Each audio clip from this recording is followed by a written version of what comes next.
kunci pembuktian bentuk bumi adalah terbang melintasi Antartika dari ujung ke ujung.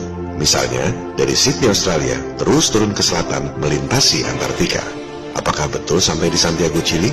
Kalau nyampe, berarti selesai perdebatan. Bumi berbentuk bola. Tapi, kalau orang tak bisa atau tak boleh melakukannya, akibat larangan Antartik Treaty 1959, berarti ada konspirasi untuk menyembunyikan bentuk bumi. Jangan salah, yang dimaksud di sini adalah terbang melintasi Antartika dari ujung ke ujung, dari belahan bumi yang satu ke belahan bumi yang lain. Banyak orang yang nggak nangkep atau pura-pura nggak nangkep soal ini. Bilangnya, itu ada jalur penerbangan kantas dari Sydney ke Santiago, berarti Flat Earth sudah terbantahkan. Flat Earth terbukti salah. Ini menunjukkan betapa malasnya orang melakukan riset. Coba lihat, bagaimana jalur penerbangan kantas Sydney-Santiago itu. Masa segitu susahnya membedakan antara terbang melintasi dengan terbang di pinggiran Antartika.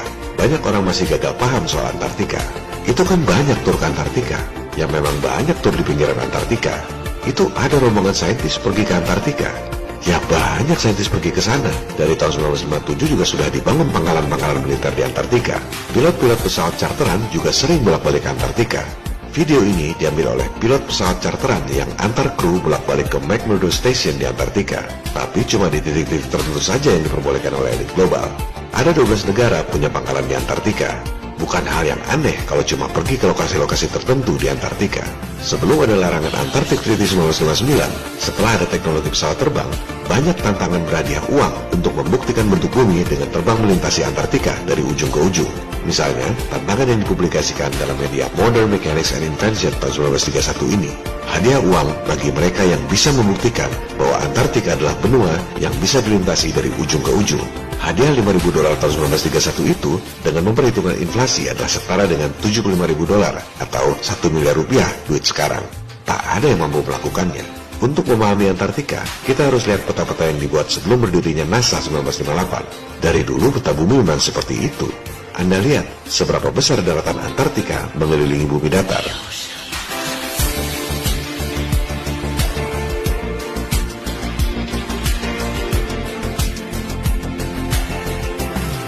Ini adalah mitologi Dewa Atlas memanggul bumi datar.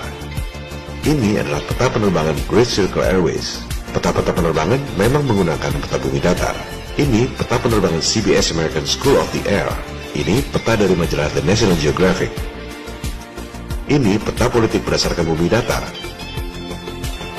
Dan ini adalah peta yang digunakan ketika Perang Dunia II.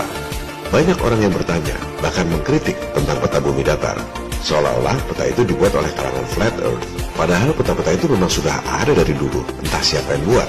Bahkan PBB tahun 1945 pun masih menggunakan peta bumi datar. Begitu juga Admiral Byrd tahun 1957 dan ruang rahasia Situation Room Presiden Kennedy yang ditembak tahun 1963 masih menggunakan peta bumi datar.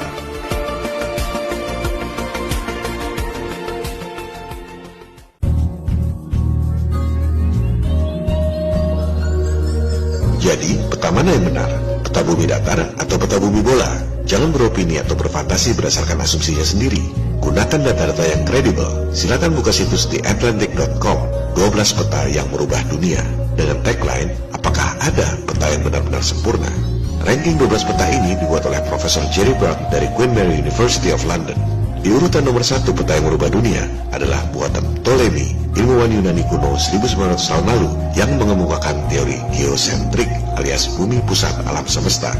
Ptolemy bukan cuma mengemukakan teori, tapi dia menghitung pergerakan bintang-bintang dan planet-planet mengelilingi bumi secara akurat. Perhitungan matematis Ptolemy ini diakui jauh lebih akurat dari perhitungan heliosentrik Copernicus. Seperti yang dikatakan oleh saintis elit Stephen Hawking, kelebihan sistem heliosentrik Copernicus sebenarnya cuma matematikanya jauh lebih gampang jika mataharinya diam dan planet-planet mengelilingi matahari. Jadi, menurut Profesor Jerry Brown, peta buatan Ptolemy inilah yang disebut peta paling berpengaruh yang merubah dunia. Sebab, Ptolemy adalah orang pertama yang menggunakan garis-garis bujur sangkar pada peta, yang kemudian kita sebut sebagai garis lintang dan bujur. Urutan kedua peta paling berpengaruh setelah Ptolemy atau nomor 7 secara kronologis adalah peta Mercator tahun 1569. Peta Mercator inilah yang selalu Anda lihat di peta-peta modern termasuk Atlas dan Google Earth. Karena sering dilihat, maka otomatis orang berpikir peta inilah yang paling benar. Coba Anda baca tulisannya di situ. Peta dibuat pada kertas datar. Peta Mercator adalah peta bumi datar dengan perspektif yang berbeda dengan peta Flat Earth.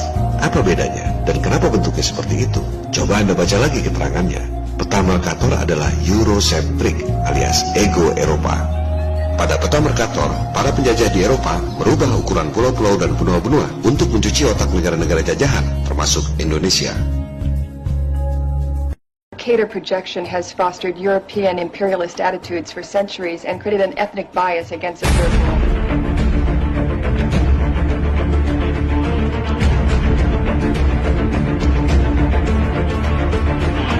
Peta Mercator adalah peta yang paling sering Anda lihat baik dalam pelajaran sekolah, peta atlas, maupun Google Maps. Karena sering melihat, Anda berpikir peta itu adalah yang paling benar.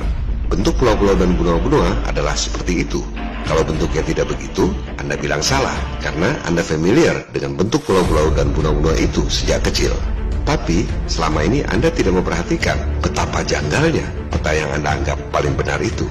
Coba Anda lihat berapa besar Antartika dalam peta Mercator. Antartika sangat besar dari ujung ke ujung. Karena diproyeksikan dalam bentuk bola, maka Antartikanya jadi kecil. Sebaliknya, coba Anda lihat Greenland pada peta Mercator. Look at the size of Africa as compared to Greenland. On the Mercator map, they look about the same size. Masa Greenland luasnya sama dengan Afrika? Ini jelas ngawur. But if you look at a globe for Greenland's true size, you'll see that it's way smaller than Africa. By a factor of 14, in fact. Greenland jadi besar pada peta Mercator karena Mercator berasumsi utaranya sama besar dengan Khatulistiwa. Negara-negara di belahan utara menjadi tampak besar, dan inilah yang digunakan oleh bangsa Eropa untuk menjajah bangsa-bangsa Asia, Afrika, dan Amerika. Taktik pura-pura menjadi besar yang dilakukan oleh bangsa Eropa menjajah itu sebenarnya sangat natural. Binatang pun melakukan hal yang sama. Kobra misalnya, kalau terancam akan meninggikan badan dan membesarkan leher agar kelihatan lebih besar dari bentuk yang sebenarnya. Begitu juga burung, ketika terancam melebarkan sayapnya agar lawan mengira tubuhnya besar. Taktik ini juga yang digunakan oleh para penjajah Eropa yang negara-negaranya sebenarnya sangat kecil, berpura-pura menjadi besar lewat peta untuk mencuci otak bangsa penjajah di Asia, Afrika, dan Amerika Selatan agar takut pada mereka.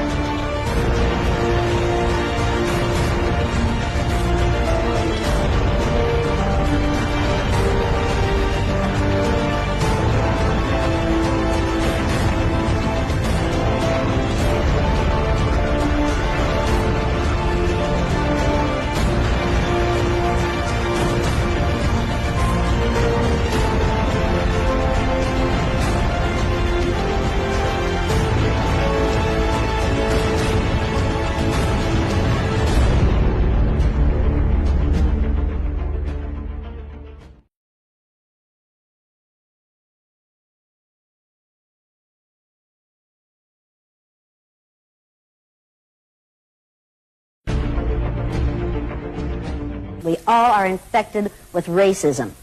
We are taught to be racist in the schools. Now here's just one example. Will you hold this up here, please? How many of you have ever seen a map that looked like this before? How many of you have ever seen this map? Now folks, look at this map. According to your social studies teacher, what is the equator? Right, an imaginary line where? Yeah. Around the center of the earth. Then if this map is correct, then the equator must be here, and Chicago has a tropical climate. Now, folks, this is the map that we use in the schools. Look where the United States is, in the middle of the world, right? Now, people, this is a flat-out lie. Look at the size of Greenland and the size of South America. According to your social studies teachers, what were continents? Largest land masses on the face of the earth, right? Now, do you know the continents? Africa, Asia, Australia, Antarctica, Europe, North America, and South America. Did I say Greenland? Well, Greenland isn't a continent, but it's a huge landmass according to this map, right? The map is a flat-out lie, people. If you read the legend on the map, here it says, in fact, South America is actually 9 times larger than Greenland. Now, look at this map. The equator on this map is down here. All the white countries are larger than they should be, and all the countries of people of color are smaller than they should be.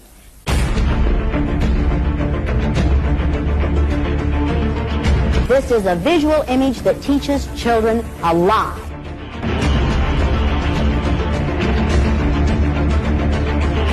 In order to make this map anywhere near accurate, you have to take this over here and put it here like this. There. Now, take a look at the difference. Does that give you a different visual image of the importance of the United States? Teaching aids like this are what make you and I racist. We were taught that this is the way the world looks. It's a flat-out lie.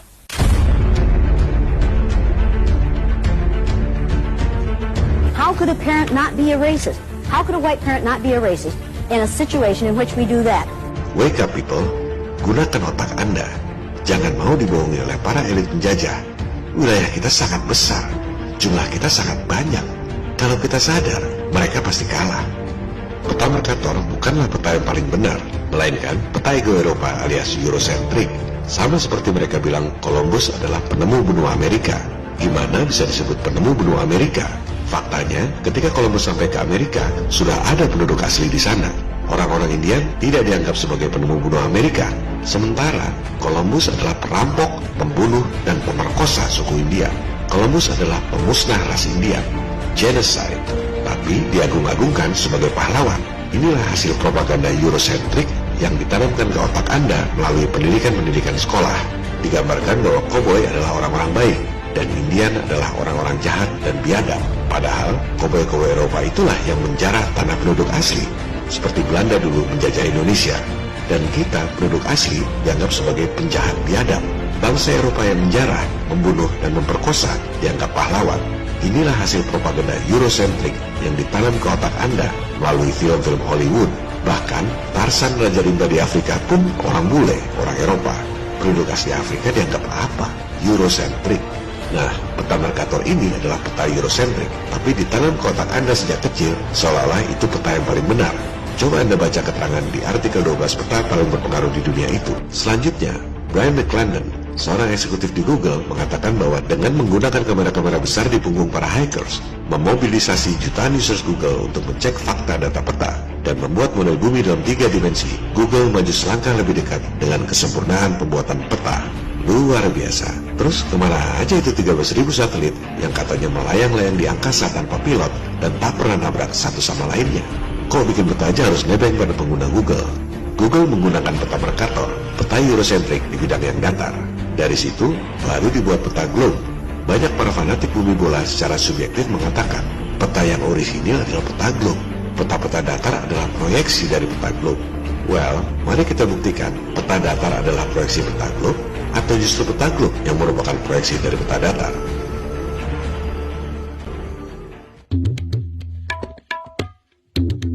Dari artikel 12 peta paling berpengaruh itu, jelas sekali terlihat secara kronologis bahwa peta globe seperti yang dibuat oleh Google adalah proyeksi dari peta Mercator yang datar dan Eurocentric itu.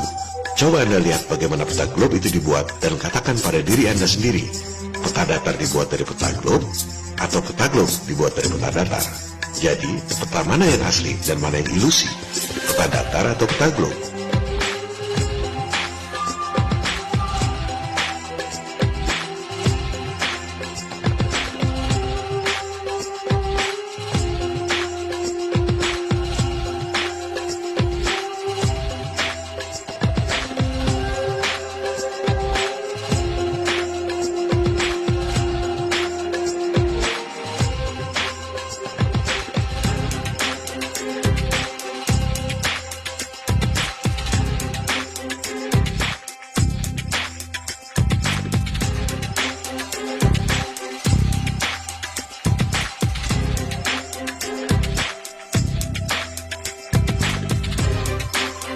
Orang berpikir bahwa peta globe dibuat oleh satelit, bisnis scam elit global, untuk mengeruk uang Anda lewat biaya telekomunikasi yang mahal. Coba lihat dokumentasi pembuatan peta globe tahun 1947 ini. Lihat bagaimana peta globe dibuat. Tak ada satelit, dan sampai sekarang pun peta globe tak pernah berubah.